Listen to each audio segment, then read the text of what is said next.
beras tempatan tidak ada, tetapi beras import yang ada. Kemana pergi tempat beras tempatan?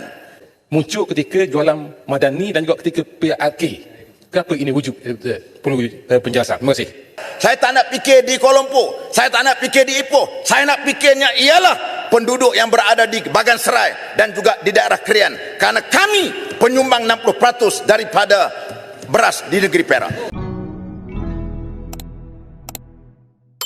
Yang kedua ialah keterjaminan makanan. Saya ingin menyentuh mengenai padi dan beras. Pengeluaran beras menurun sebanyak 4.6% pada tahun 2023, iaitu 1.5 juta tan metrik berbanding 1.57 juta tan metrik pada tahun 2022.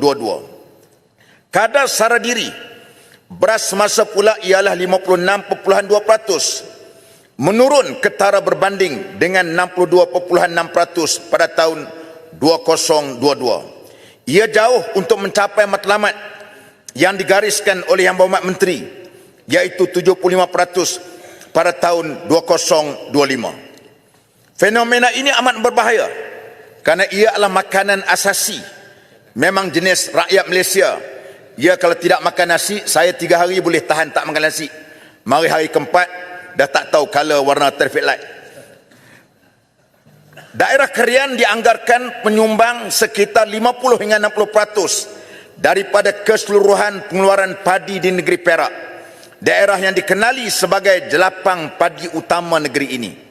Sumbangan kepada pengeluaran di peringkat nasional pula ialah 8% hingga 12%. Malangnya, beras tempatan tidak ada di Bagan Serai. Walaupun Krian pengeluar padi, tetapi tidak ada beras. Kami duduk dalam guni beras, tetapi tidak ada beras tempatan. Semua orang Parlimen Bagan Serai, golongan maha kaya T15 belaka, makan beras 5 kilo RM25, RM23. Kalau beras tempatan RM13 saja. Bagi kami ahli Parlimen yang hendak memberi bantuan terpaksa digandakan daripada RM13 kepada RM23 untuk 5 kilo beras. Kalau dulu 100 kampit untuk 5 kilo hanya RM1,300, sekarang sudah meningkat sebanyak RM2,300, terpaksa menampung lagi RM1,000 lagi. Dahlah kami tidak dapat peruntukan, habis peruntukan allowance yang ada kepada kami. Kisah beras tempatan tidak ada di Bagan Serai satu perkara yang pelik, hairan bin ajaib, sebab ia menyumbangkan 60% padi di Perak. Ia satu berita. Ini merupakan berita ayam makan musang.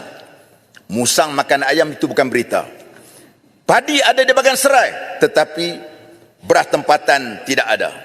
Walaupun tahun ini padi agak meningkat kepada 3 hingga 4 tan seekar berbanding tahun sebelumnya, hanya 1 hingga 2 tan saja, tetapi beras tempatan tetap tidak ada. Apa masalahnya? Beras tempatan tidak ada, tetapi beras import yang ada. Kemana pergi tempat beras tempatan? Kena gempur secara holistik. Untuk penguatkuasaan ini, saya merayu kepada pihak SPRM, KPD NDHP dan Kastam, bahagian kawas selia padi dan bera dan juga dan beras. Bukan payah pun, pergi tunggu di kilang. Pergi tunggu di kilang. Kemudian minta tuan apa panggil apa? Buku nota 35. Buku tuku 35. Tak nak tanya, yang awak dapat beras padi orang jual ke mana? Ke mana meresapnya padi ini tadi? Hilang ke mana padi ini tadi?